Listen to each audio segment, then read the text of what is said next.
화장실도 전기도 없는 빈집 한 채가 우리 돈으로 약 50억 원에 팔렸습니다. 호주에서 실제로 벌어진 일이고 이게 끝이 아닙니다. 한때 30년 동안 단 한 번도 침체가 없던 나라, 운이 좋아 부자가 됐다던 그 호주의 이야기입니다. 그런데 지금 멀쩡한 직장인들이 차 안에서 잠을 잡니다. 대부분은 그 범인으로 이민자를 지목하죠. 그런데 여러분, 진짜 범인은 따로 있습니다. 이 영상을 끝까지 보시면 그게 왜 남의 일이 아닌지 등골이 서늘해지실 겁니다. 자, 함께 그 정체를 파헤쳐 보겠습니다. 먼저 한 가지 사실부터 짚고 가겠습니다. 호주는 한때 세상에서 가장 운 좋은 나라였습니다. 1991년부터 2020년까지 무려 30년 가까운 시간 동안 단 한 번도 경기 침체를 겪지 않았습니다.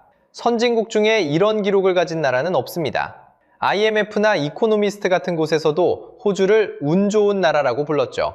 다른 선진국들이 금융위기로 휘청일 때도 호주는 멀쩡했습니다. 비결이 뭐였을까요? 쉽게 말하면요, 땅 속에 묻힌 자원이었습니다. 2012년 광산붐이 정점을 찍었을 때 호주의 광업은 나라 전체 살림의 약 10분의 1을 차지했습니다. 더 중요한 건 성장의 약 5분의 1을 광업 혼자 끌고 갔다는 점입니다. 한 가지 자원에 올라타서 30년을 달려온 셈이죠.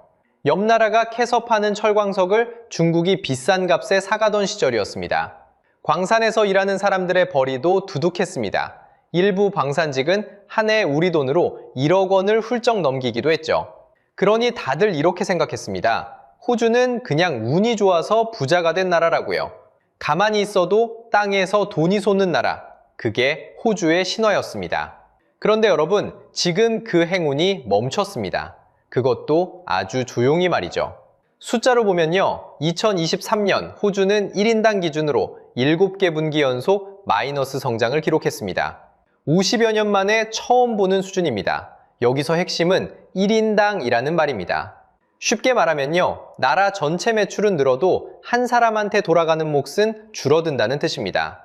더 무서운 건 임금입니다. 호주 사람들의 실질 임금이 2011년 수준으로 후퇴했습니다. 12년 전과 똑같은 구매력으로 돌아간 거죠. 월급 통장 잔액은 그대로인데 장바구니만 가벼워진 느낌, 바로 그겁니다. 가계 매출은 느는데 내 지갑은 얇아지는 이상한 상황입니다. 자, 여기서 이상한 점이 보이실 겁니다. 2026년 6월 기준으로도 호주의 경제 성장률 전망은 약 2.1%입니다. 숫자만 보면 멀쩡합니다. 오히려 성장하고 있죠. 그런데 정작 국민들은 비명을 지릅니다. 지표는 성장인데 국민 체감은 후퇴하는 겁니다. 바로 이 괴리, 이게 호주가 조용히 무너진다고 말하는 이유입니다. 큰 사고가 터진 것도 아니고 뉴스에서 위기라고 떠드는 것도 아닙니다. 겉으로는 다 괜찮아 보입니다. 그런데 그 멀쩡해 보이는 지표 아래에서 균열이 번지고 있었던 거죠. 도대체 지표는 멀쩡한데 왜 국민은 비명을 지를까요? 이게 우리가 풀어야 할 첫 번째 수수께끼입니다. 그리고 그 비명이 가장 먼저, 가장 크게 터진 곳은 다름 아닌 집이었습니다. 그 비명이 어떻게 생겼는지 집 한 채를 직접 보여드리겠습니다. 시드니의 한 동네 켄싱턴이라는 곳에 낡은 집 한 채가 경매에 나왔습니다.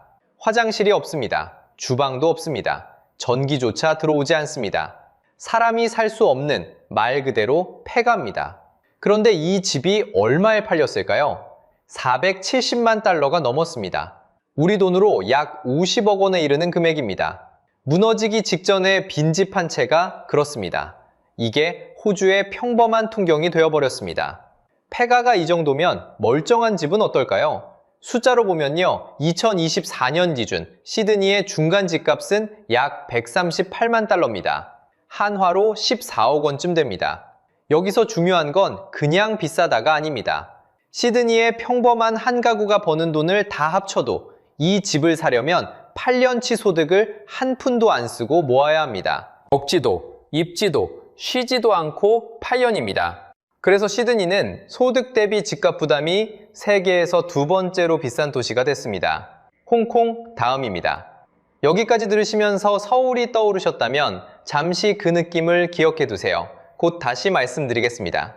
자, 그러면 집을 못 사는 사람은 빌리면 되지 않냐고 생각하실 수 있습니다. 그런데 임대 시장으로 내려가면 상황은 더 끔찍합니다. 시드니에서 집을 빌리려면 한 주에 약 817달러를 내야 합니다. 한 달로 치면 350만 원쯤입니다. 월급을 받아서 월세로 통째로 넘기는 사람도 적지 않다는 뜻입니다. 게다가 이 월세가 가만히 있질 않습니다. 2020년부터 2024년까지 임대료는 매년 8% 가까이 뛰었습니다. 같은 기간 월급은 매년 3% 정도 올랐습니다. 쉽게 말하면요, 버는 돈은 느리게 오르는데 내야 할 돈은 2배 넘는 속도로 달아난 겁니다. 매년 격차가 벌어지니 시간이 갈수록 세입자는 점점 더 깊은 구덩이로 끌려 들어갑니다. 문제는 돈만이 아닙니다. 이제는 돈이 있어도 집을 못 구합니다. 호주의 공실률은 1%대까지 떨어졌습니다. 100채 중에 빈집이 한 채 있을까 말까 한 상태입니다. 그래서 집 하나가 임대매물로 나오면 그 집을 보겠다고 수십 명에서 많게는 수백 명이 줄을 섭니다. 집주인 앞에서 세입자들이 서로 더 좋은 조건을 부르며 경쟁합니다. 그래서 호주에서는 이런 말이 나옵니다. 이제 집은 구하는 게 아니라 구걸하는 거라고요. 빌려 사는 사람이 거주자가 아니라 인질이 된 셈입니다. 그러다 보니 멀쩡하게 직장 다니는 사람들이 차에서 잠을 잡니다. 노숙자가 아닙니다. 아침이면 출근해서 일하고 월급을 받는 평범한 직장인들입니다. 그런데 그 월급으로는 잠잘방 한 칸을 구하지 못해 밤이면 차 안으로 들어가 시트를 젖히고 눈을 붙입니다. 집이 자산이기는커녕 이제 사람을 가두는 감옥이 되어버린 나라. 이게 30년 동안 한 번도 안 망했다던 그 호주의 지금 모습입니다. 여기서 잠깐 아까 서울을 떠올리라고 했던 그 느낌을 다시 꺼내보겠습니다. 8년치 소득을 모아야 하는 집값, 월급을 통째로 삼키는 월세, 전세금 들고 발 동동 구르는 풍경, 어떠신가요? 이게 정말 남의 나라 얘기로만 들리시나요? 호주의 이야기를 따라가다 보면 자꾸 우리 동네 부동산 창문이 겹쳐 보입니다. 그 이유는 영상 뒤로 갈수록 점점 더 선명해질 겁니다. 자, 그렇다면 도대체 왜 이렇게까지 됐을까요? 호주 사람들도 당연히 분노했습니다. 그런데 거리에서, 뉴스 댓글에서 사람들이 손가락질하는 범인은 하나같이 똑같았습니다. 바로 이민자였죠. 사람이 너무 많이 들어와서 집이 모자란 거 아니냐는 겁니다. 그럴듯하게 들립니다. 정말 그럴까요? 그리고 솔직히 그렇게 생각할 만도 했습니다. 숫자로 보면요, 2022년에서 2023년 사이 호주에 새로 들어온 이민자가 약 74만 명입니다. 역대 최대였어요. 나가는 사람을 빼고 순수하게 늘어난 인구만 따져도 한 해 약 52만 명입니다. 지금 호주 사람 셋 중 한 명은 아예 외국에서 태어난 사람이에요. 사람이 이렇게 쏟아져 들어오니까 집값이 오르는 게 당연해 보입니다. 들어올 사람은 많은데 집은 그대로니 값이 뛴다. 누구나 그렇게 계산하죠. 그래서 화살은 자연스럽게 이민자에게 꽂혔습니다. 저 사람들 때문에 내가 집을 못 구한다. 분노가 향할 표적으로는 더없이 쉬웠어요. 그런데 여러분, 여기서 이상한 숫자가 하나 더 있습니다. 같은 시기에 호주가 새로 지은 집이 몇 채였을까요? 약 17만 채였습니다. 10년 만에 가장 적게 지은 해였어요. 그런데 호주가 한 해에 필요로 하는 집은 20만에서 24만 채입니다. 사람은 74만 명이 들어오는데 집은 필요한 양보다도 덜 지은 겁니다. 자, 여기서 핵심입니다. 문제는 사람이 늘어난 게 아니었어요. 그 사람들이 들어와 살 집을 안 지은 겁니다. 쉽게 말하면요, 손님이 늘었다고 식당이 망하지는 않습니다. 손님은 줄을 섰는데 주방을 안 키운 게 문제죠. 호주는 손님을 탓하고 있었던 겁니다. 정작 주방을 그대로 둔 건 따로 있는데 말이에요. 그럼 이민자가 집을 사들여서 값을 올린 건 아닐까요? 이것도 한번 따져보죠. 외국인이 기존 주택을 사들이는 거래는 호주 전체 거래의 0.4%도 안 됩니다.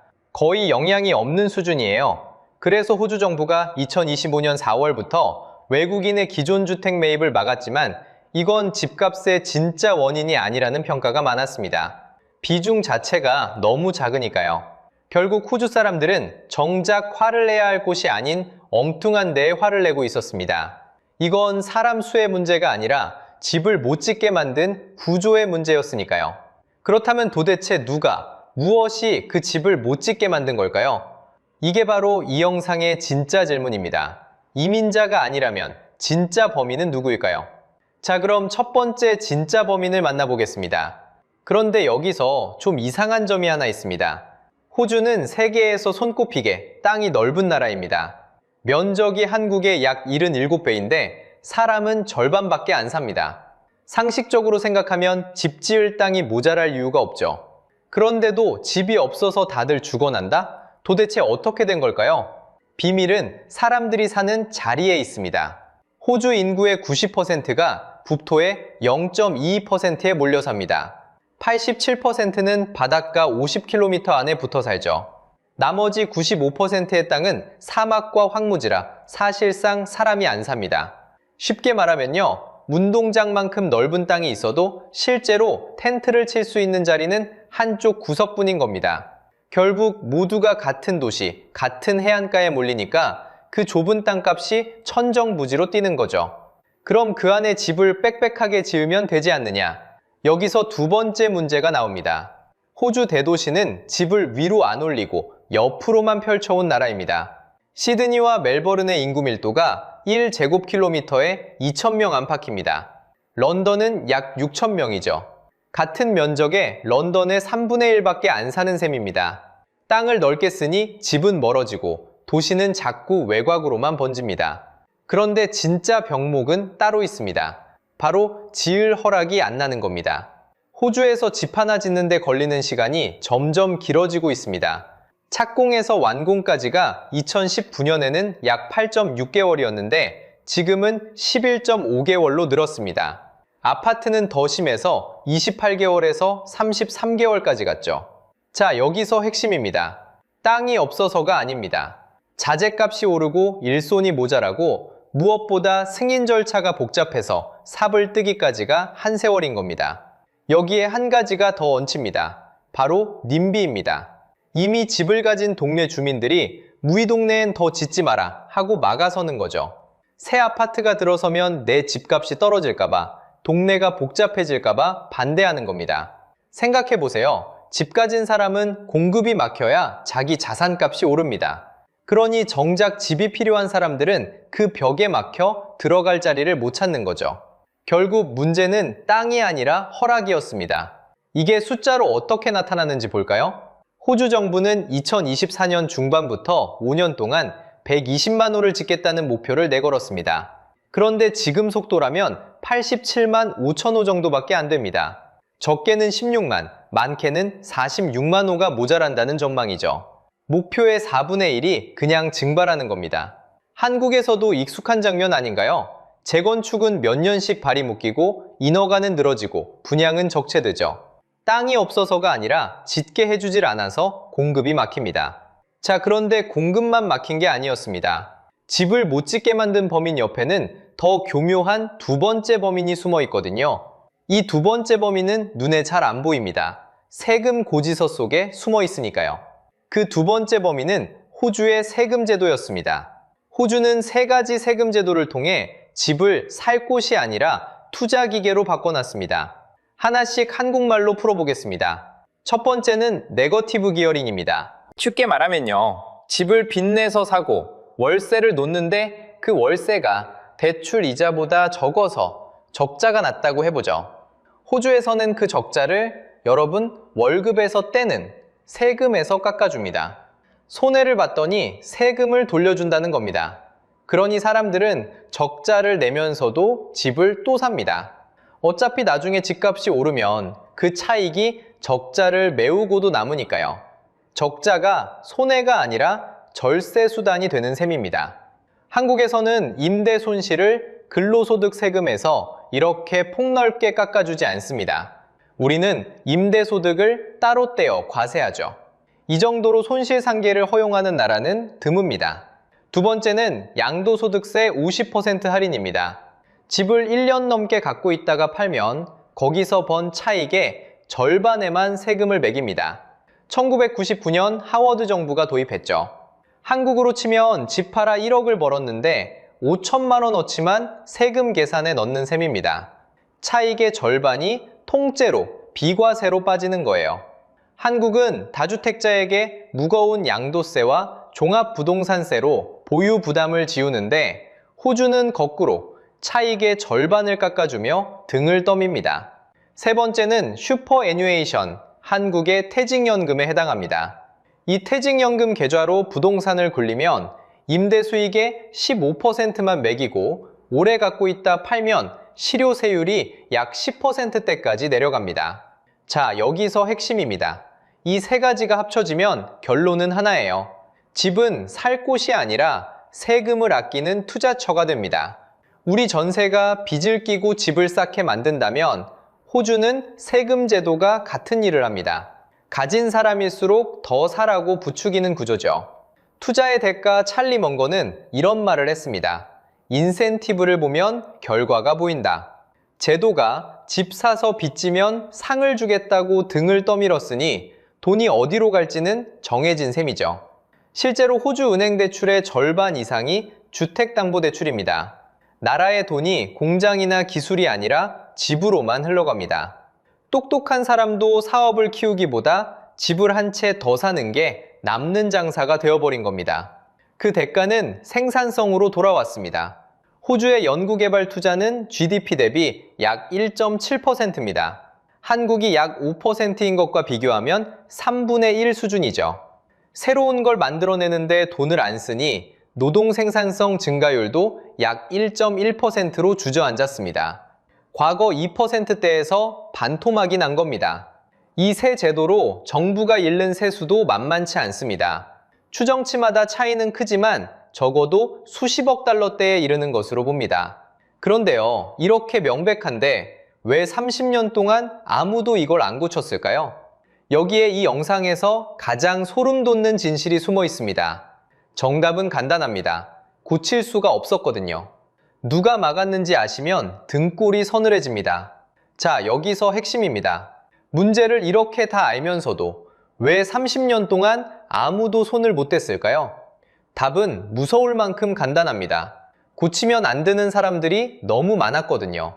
호주의 자가 보유율은 약 66%입니다. 2021년 인구조사 기준으로 자기 집이거나 대출 끼고 사는 집을 합친 숫자죠. 쉽게 말하면 국민 셋 중 둘이 집을 가졌다는 뜻입니다. 그럼 생각해 보세요. 집값을 잡는다는 건 무슨 뜻일까요? 그 셋 중 둘의 가장 큰 재산을 깎아내린다는 뜻입니다. 정치인 입장에서 집값을 떨어뜨리는 정책은 표의 절반 이상을 적으로 돌리는 일입니다. 그건 정책이 아니라 정치적 자살이죠. 그래서 누가 권력을 잡아도 결과는 똑같았습니다. 숫자로 보면요. 키팅, 하워드, 에벗, 턴불, 모리슨, 그리고 지금의 앨버니지까지.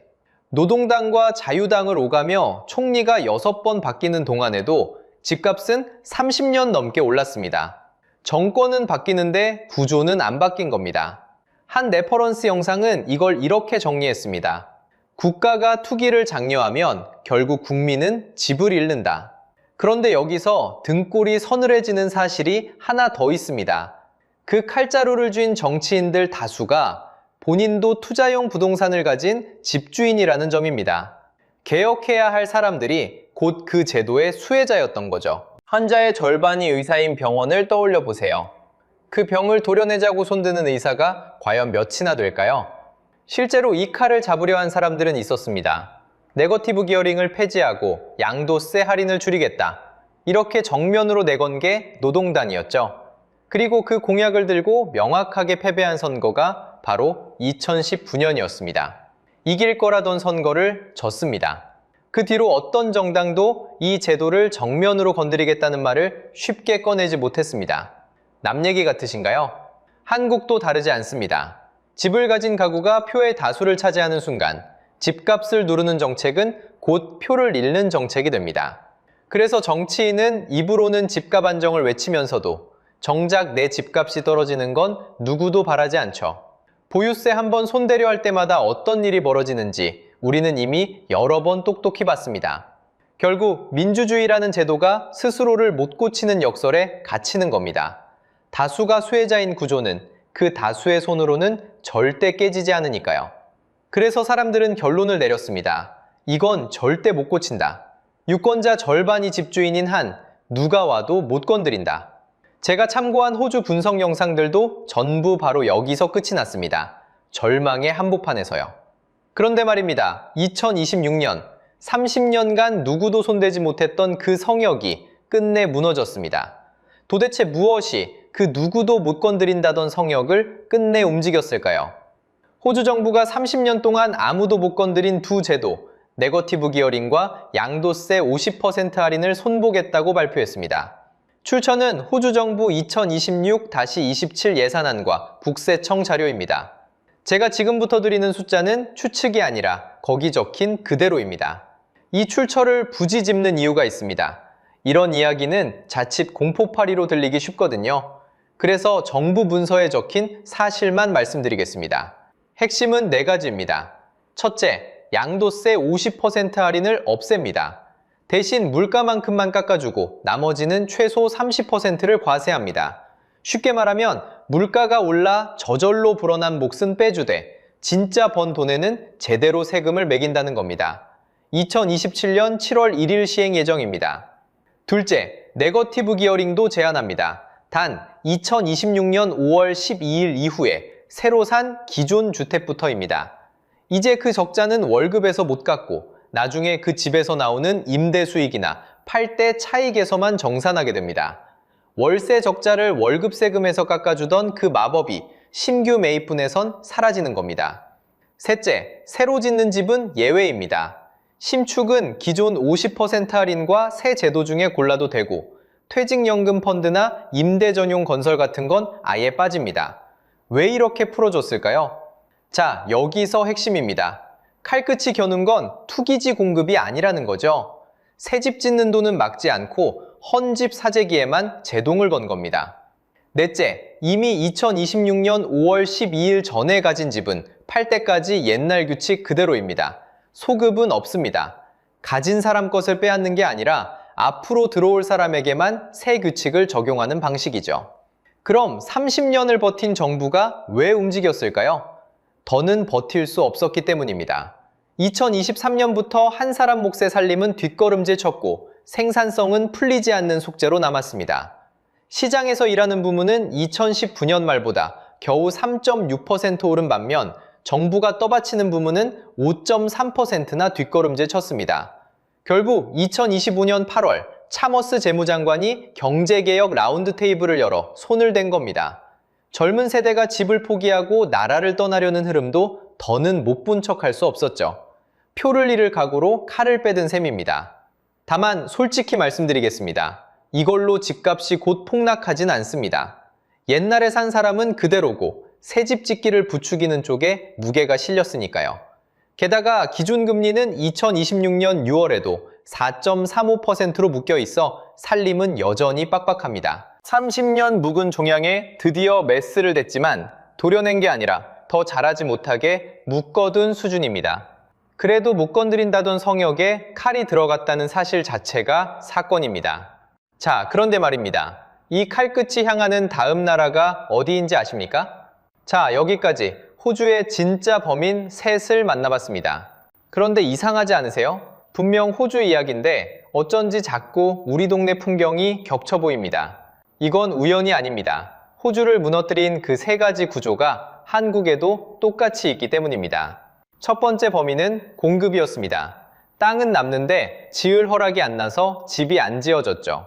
한국을 보세요. 재건축 한 건에 몇 년이 걸리고 인허가는 늘 어딘가에서 막혀 있습니다.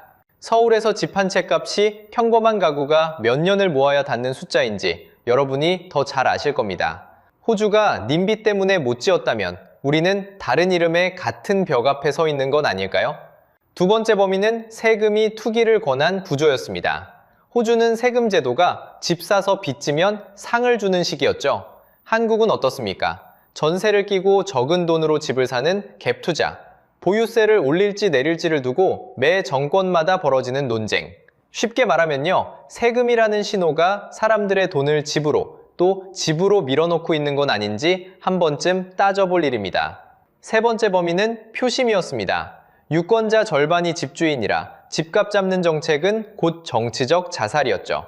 한국은 어떨까요? 자기 집을 가진 가구가 절반을 넘습니다. 거기에 인구는 줄고 있죠. 집값을 떠받칠 다음 세대가 사라지는데 정작 그 집값을 건드릴 용기를 낸 정치는 어디 있었습니까? 자, 여기서 핵심입니다. 오늘 기억할 건 딱 세 줄입니다. 호주를 무너뜨린 건 이민이 아니라 구조였습니다. 그 구조의 중심엔 투기를 부추긴 세금이 있었습니다. 그리고 그걸 못 고친 건 표심에 묶인 정치였습니다. 호주는 그래도 30년 만에 칼이라도 됐습니다. 30년간 누구도 못 건드린 성역에 끝내 메스를 가져갔죠. 그런데 우리는 어떻습니까? 우리는 그 칼을 쥘 수 있을까요? 거울은 미래를 보여주지 않습니다. 지금 우리 얼굴을 보여줄 뿐입니다. 호주라는 거울 앞에 선 우리 얼굴이 여러분 눈엔 어떻게 보이십니까? 여러분은 이 호주의 길이 한국의 미래라고 보시나요? 댓글로 여러분 동네 집값 이야기를 들려주세요. 같은 고민을 하는 사람들이 생각보다 많습니다. 그리고 구독과 좋아요는 이런 분석을 계속 만드는 힘이 됩니다. 시청해주셔서 감사합니다.